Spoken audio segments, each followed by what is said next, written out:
We all are. We're all addicted to our traumas, and it's a fact. It's a way of life. It's how things are. It's where we're at in that space, in that place. And when we're all addicted to the trauma, we have to really kind of look at it from the very beginning. My name's April, and I want to welcome you to the programs, to the Scope, to the Facebook Live, and I want to also let you know, if you want to find out more about me, it's aprillugopphd.com, aprillugo.com, and you can email me at aprillugophd@yahoo.com. I am a motivational speaker, writer. I do intuitive mentorship coaching, many of those different types of things. I have a number of degrees and training in the field of doing that, traditional education as well as untraditional education. So I feel like I pursued this because one of the reasons was because I wanted to get out of my own life's traumas. I wanted to really become healthier and have a healthier outlook on life. Apologize, I got a little bit of glare. I changed the position I'm sitting in because the lighting was really giving a glare on the screen. So if it's a little glary, I apologize. But my name's April, and I want to welcome you to the Scopes and to the Facebook Live presentation that I'm doing. Are you addicted to your trauma? Yes, we all are. We're trained as babies. This starts at the very beginning. I'm hungry, I cry. I want picked up, I cry. You know, think about it. A baby, they're laying in their little bed and they start crying and we pick them up. What does the little brain begin to immediately think? Wow, that worked. And so it becomes the way we think. It becomes the way we react. It becomes the way we are. There's nothing wrong with that. There's nothing bad about it. It's just how it happens. Then we get a little bit older, and as a child, what happens?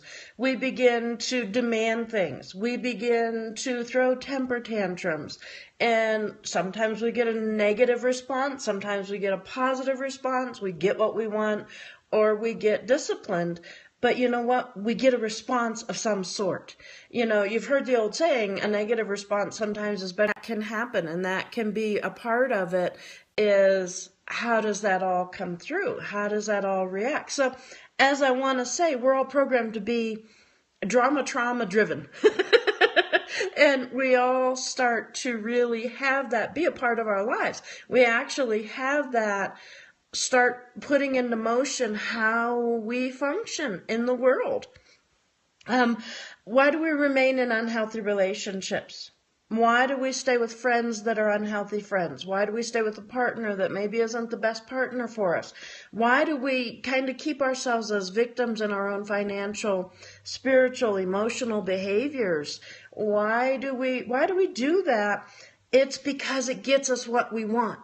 As that baby, as that little person, as that little individual, and as that child, we learned. If I cry, I get what I want. If I throw a temper tantrum, I get what I want. Even if it's a negative response, I get what I want. I get a response. And that's what happens when we stay places and we stay in unhealthy relationships, jobs, whatever you want to call it. Facebook, I'm not sure it's been shown. It's been a pretty good signal, but over here on Periscope, it's bleeping, and I apologize if it's cutting in and out for those of you on Periscope that are watching and viewing the replay. But we stay in it because it gets us what we want. And it's just something we've learned to do. Another reason is because we have fear. I love this. I've had a couple clients who will tell me this. I stay in the job that I have that I cannot pay my bills doing because if I leave it, I won't have enough money to pay my bills. And I just hold a straight face. And hi, Amy, welcome. And a lot of times, you know, it's our mindset. We just, you know, we let that fear override reason and override logic. If I'm in a job that's not giving me enough money to pay for my bills, then how can I be in a, how can I feel it's okay to stay in that relationship with that job? Because it's not paying our bills. I know I just lost Facebook. It just wasn't to totally go today. I'm not sure what's happening with technology, but I think we might be stepping on some toes. Also, the fear of being alone. I don't want to be alone. I don't want to lose my friends. I don't want to lose, that's the only friend I have. I had a person tell me that the other day. I don't have any friends. I don't want to lose the friends I have, and I know it's an unhealthy relationship for me to be there, but I just don't want to be alone. You know what? That's garbage. Because when I was talking to her, we just started casually doing conversation, and through her mentorship work, we came up with the fact that she had a ton of friends that she had just kind of turned her back on because of this one friend that was dominating everything, that was keeping everything in a misled or a misguided place. So, sometimes we don't realize that it's actually fear that we've created that maybe doesn't even have any logic or have any reason to it, but we give it the power. We give it the energy. And I also have had, when I do healing work with people through my mentorship coaching for the physical healing aspect of it, I've had people who'll say to me, I can't get better because if I get better, I could lose my benefits.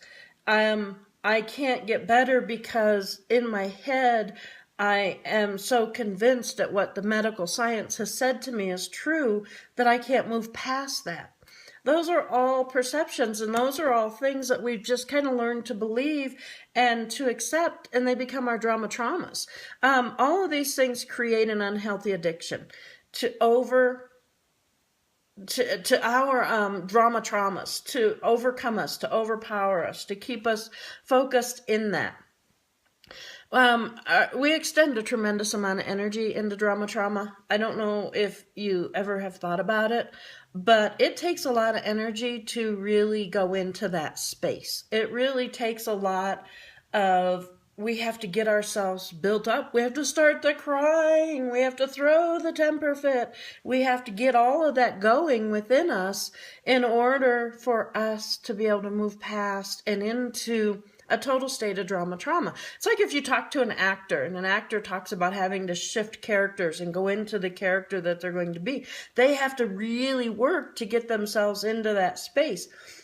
Sometimes they have to work themselves up. Sometimes they have to just really focus and pay attention to that type of thing. That's what we become. We become actors of our trauma. And we put so much energy into it. Listen to how other people talk. Listen to what they post on Facebook, what they say in their normal everyday conversations. How do they communicate? How do they react? They react and communicate through trauma. Most conversations that you have with people will have that energy about it. And if you look at yourself, how do you communicate? How do you talk? How do you hold yourself? How do you, what do you post on your Facebook, on your social networking? When you talk to your family, when you talk to, your husband or your wife, how do you communicate? How do you act? How do you react? Those are ways that you can become aware of your own personal trauma and where you're caught in it and where you're actually being and actually having trauma happen. I had an experience happen to me back a number of years ago when I was sitting at the Kodiak, Alaska airport. It was amazing to me. It was so I had an aha moment and I was awed by it. There's this little guy. He was probably about 3 years old, and we were sitting at the airport waiting as we were socked in once again, waiting to be able to fly out. And everybody else, the adults, were all in trauma. I'm going to miss my connection in Anchorage. Then I'm going to miss my connection in Seattle. They were looking at every part of that trauma, and they were all wrapped up in it. Or, oh, here we go again. We're stuck. They stayed in that mindset. But here's this little 3-year-old. His mom and dad and he had come to Kodiak to visit his grandma and grandpa. And I just observed and watched for probably about 10-15 minutes. This little guy was happy as could be. He was playing. He was doing his thing. He was sitting there very quietly. He wasn't complaining that he was stuck in an airport, sitting on an airport floor, playing with his little car. He didn't complain about it. He didn't say anything. He was just contented to be in that space and to be there. And as I watched and observed, I became aware that his mom and dad were actually both deaf. And so I began visiting with the grandmother. And she said, yeah, that he is a truly amazing child, well behaved, not demanding, not forceful, not pushy, not, when he needed something, he knew enough to stand up and communicate it through sign language, through verbiage, through pointing, through whatever he knew to do, but it didn't have the trauma to it. It didn't have the outstanding bursts to it. And I just watched and I said, that is so amazing, because as we're growing and we have the normal functions in our body, such as the ability to hear and to speak, we create that and we have that created within us. And I was just so awestruck by that, even though there was a perceived handicap in that home of both the parents, when in reality, and this child was totally normally functioning verbiage, totally normally functioning hearing, all of that. But he was never trained to be in a trauma type of mindset. And I thought that was just so awesome and so amazing. So how can you break this addiction? I'm going to give you 4 little things that you can do to break that addiction to trauma. I used to be addicted to it horribly. Oh my goodness.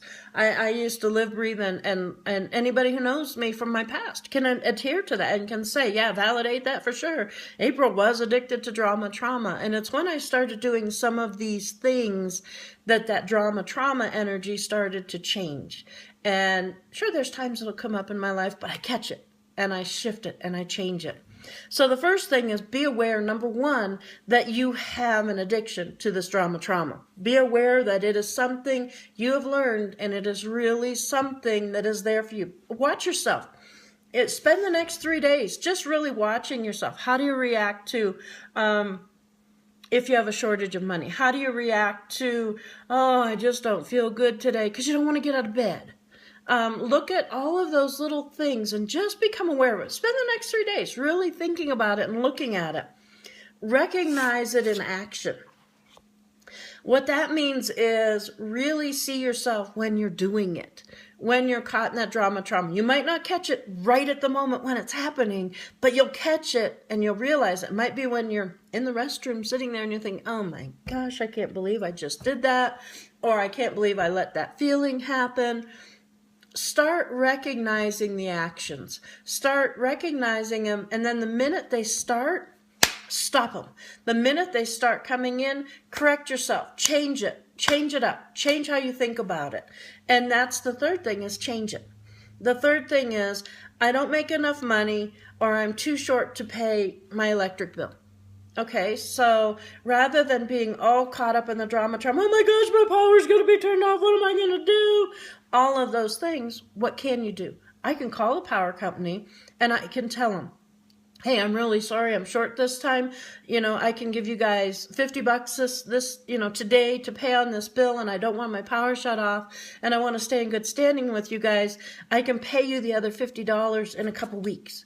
You didn't go into trauma, did you? You looked at it rationally. You looked at it straight on, and you addressed it, and you honored it, and you worked with it. Change it. Make the changes that are needed in how you approach that reaction. Make the changes needed in how you think about it. If you're all worked up about a bill being shut off, it's going to happen. Or a utility, I'm sorry. If you're all caught up in a utility getting shut off, it's going to happen because you put energy into it happening. You drew to yourself what you didn't want, and you did it through your own trauma. Sorry, I know sometimes that can hurt. Another thing that can be, I don't have any food in the house. How am I going to feed my family? Oh my gosh, what am I going to do? You know what? If you look in the cupboard, there's a pretty good chance that you've got something in there that you can actually make. There's something you can actually make. Or, you know what? Go to a food bank. Go to a local church. Talk to a friend. They'll help you out. They're there. If you do it in a non-trauma manner, it keeps it at peace. It keeps it at, you don't lose you in the mess of it. You don't lose you in your, I'm going to say your feeling of integrity in it, when we are able to address it from that balanced place, when we really change it and we really look at it from that perspective. Then the next thing is number 4 is to practice it. Practice living a non-drama trauma life. It'll amaze you at how it lowers your stress levels, how it helps you feel empowered, how it helps you be in control of your life, of your world around you. You know, it's really sad. I was talking to somebody one time about, man, I'd really wish that this would come through as a potential for me. It was back when I lived in Alaska, and I was trying to connect with some internet television because I was doing a lot of internet radio at the time. And one of the women told me, she goes, you know what sells is drama trauma. And I thought, oh my gosh, that is so true, and it is so real. If you look at the television set that you're watching every day, you know, if you're a TV person, it's all about the drama trauma. It's what makes the entertainment. It's what keeps us on the edge of our seats, is the drama trauma. You know, is that what's keeping you on the edge of your seat, your own drama trauma? It's not healthy. It's actually takes away from you. It actually keeps you in an unhealthy place, and it keeps you from being balanced. You know, sometimes you got to change your friends. Sometimes you got to change your jobs. Sometimes you got to change your friends. But when you practice it, it then can become healthy. You can then have the experiences, and you can do the things you've got to do, and you can be in the places that you want. And you know what? You'll find that it changes. If you step out of drama trauma, if you become aware of it, if you become aware of it, you recognize it, you change it, and you keep practicing that change, your life's going to change. You're going to find, I don't have to worry about my bills being paid to paid. I don't have to worry about my health because my health is strong and I'm healthy and I'm not falling into that space. I don't have to worry about whether I have enough food. I don't have to worry about all of those things. As you change your stand in that, as you do these things and practice them, it'll actually change your life. My name's April. Thanks for joining me here, and I will share the videos out so that others can watch. That I know we lost Facebook. I apologize for that to them, but I want to thank you. If you want to learn more about me, it's aprillugophd.com, aprillugo.com. You can email me at aprillugophd@yahoo. And I want to thank you. It's been great sharing with you. And I know that sometimes it seems like we're stepping on toes, but you know what? We can change our lives through each little thing that we look at and we hold within our own space and recognize it. Have a great day.